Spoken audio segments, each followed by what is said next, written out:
My name is Jeff Altide. I'm one of the principals of Gibbs RBB, your host here today. Very, very pleased to have you here. I wanted to share a little bit about your peers, the other people sitting around the room with you today. We have about 40 different food companies represented here today, a mix of senior marketing, public affairs, communications folks. So there's a lot of brain power in the room today, and we're going to be presenting. We've got some great panels. We're going to share some things from our perspectives. We're very, very, very hopeful that you'll feed some of that back. So in the questions you ask, please help us understand your perspectives on some of these issues. There's a lot of things, a lot of change in our industry right now, and we think this is something that we're all going to work together in the future to sort of help uncover and solve the best opportunities here. We also have time at the end of the session, so please don't feel you have to rush off. All you're going to do is go back to the office anyway. So stick around for a while, have another cup of coffee, and feel free to network a little bit and chat at the end of the session as well. I want to, one last thought. Everything the speakers have agreed, anything presented today is on the record. There's hashtags. The hashtag for this session is CCC15, CCC15. So if you're a Twitter addict and you want to tweet, please do. We encourage that. But just know that it's agreement that everything is on the record. So anything that's said is perfectly fair game to be communicated back. I want to introduce just a few special guests. Now, we have a great group of panelists here. They're all going to be introduced individually, so I won't introduce them again now, but they'll be coming up on stage through the course of the morning. A couple other special guests. Gibbs RBB is aligned with a network called PROI Worldwide. There's about 65 independent communications firms, about 50 countries around the world. We're very pleased to have two of our partners here today, coincidentally. So I wanted to introduce Bryony Simpson. Wave your hand, Bryony. Bryony gets the award for the longest distance traveled today. She is with Senate SHJ, one of the leading independent agencies in Australia and New Zealand. So we're very pleased to have her today. I also want to introduce James Endersby. James, wave your hand. James is here from London. He's with Opinium Research, which is aligned with a company called Lansons Communications, one of the leading independent PR firms in London. I had the great pleasure of visiting James a couple years ago when I was in London, and so we're pleased to have him back, spending some time with us today. It's always a pretty good idea if your bosses are in the room to acknowledge them, so I'll do that. I want to introduce Luke Lambert, who's the president and CEO of GNS Business Communications, one of the parent companies of Gibbs RBB, and Lisa Ross, who's here from Miami. Lisa's the president of RBB Public Relations, so we're very pleased to have them here today as well. Just a real quick introduction to us and what we're doing here today. Gibbs RBB, I think of it as a startup agency that's been 40 years in the making.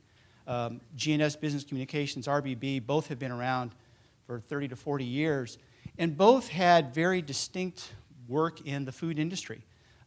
GNS more on sort of the production agriculture, packaging, food processing side. RBB very much on the consumer side with clients like Starbucks and Vlasic and Duncan Hines, so a lot of the very brand name consumer names you'd recognize. We got together because we saw so much change in the industry in terms of the convergence of all of those perspectives, the convergence of all those thoughts.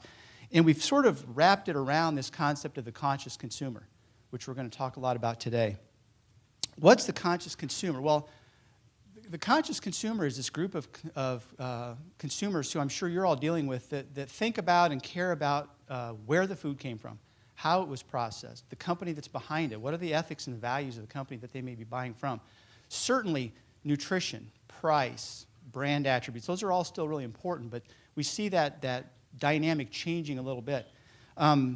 We kind of categorize it or shorthand it that the conscious consumers care more, and they share more, and they spend more than the average consumer. What does that mean? We did some proprietary research late last year, and in this research, the consumers, the number one reason they would go away from a brand was a product recall or safety issue. Pretty straightforward. Number 2 and 3 were anything relating to animal welfare and even labor issues. If they felt like the company behind it, particularly maybe on the restaurant side, was not treating their employees fairly, that was an issue that they would take very seriously. They share more. I mean, let's face it. Anybody knows this. With social media, consumers have a stronger voice than they've ever had before. Some of us with gray hair or very little hair have been around this industry long enough to see this unbelievable change in the way that the dynamics of the voices, who you can communicate, how you communicate with them. And I think the other thing is what we're calling sort of the wiki generation, based on the WikiLeaks thing. I mean, there's not just an expectation of transparency anymore. I think it's becoming more of a mandate. at the corporate level, at the government level, people expect to know, and they expect that transparency. They feel they owed that. The last thing is they spend more. Again, there's a lot of studies out there. You can believe them or not, but in our research, the consumers said they would spend 30 to 31% more on grocery products they felt were produced in a safe and sustainable manner, and that's a very significant output. I'm holding this because everything I just told you is encapsulated in here. This white paper we're actually releasing to you today. We're going to be sending it out to the press and some other folks next week. This encapsulates that with our own primary research and some secondary research we found that sort of addresses a lot of these issues. So each of you have a copy of it on your a table. I would encourage you to take a look at that. And again, please, feedback. Let's have some good dialogue as the sessions go on. So without further ado, I'm going to introduce Ron Locke, another one of our principals. Ron and I have worked together for, gosh, longer than either of us care to admit. But Ron comes from that agricultural production side. He's become very deep in the sustainability space the last couple of years and does a lot of sustainability consulting for many of our clients. And so he's going to be the driver of the first panel. Thank you.